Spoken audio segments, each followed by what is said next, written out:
ఇక 1980 ఆ దశకాల్లోకి వస్తే గనుక ఇక అమెరికాకి వెళ్ళాలి. ఇక్కడ ఒకసారి అమెరికా చరిత్ర చూడాలి. కాపులు అమెరికాలో ఎలా ఉన్నారు అనేది. అందరూ ఉన్నారు, కానీ అందులో బెస్ట్ అండ్ బెస్ట్ పొజిషన్లోకి వెళ్ళిన గొప్ప వ్యక్తులు ఎవరు, ఊహించిన స్థాయిలో ఉన్న వ్యక్తుల గురించి చెప్పడమే ఇక్కడ మన ఉద్దేశం ఉన్న నేపథ్యంలో ఇక్కడ చెప్దాం.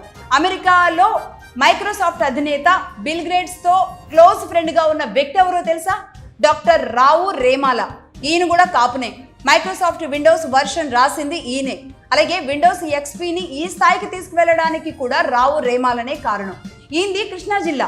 ముఖ్యంగా కృష్ణా జిల్లా కాపులు వ్యాపారంలో మాత్రం చాలా ముందే ఉన్నారు. ఈ హిస్టరీలో నాకు తెలిసిన అంశాలు ముఖ్యంగా కృష్ణా జిల్లా బందరకు సంబంధించిన కాపులు అయితే ఇంకా చాలా పెద్ద పెద్ద పొజిషన్స్లో ఉన్నారు.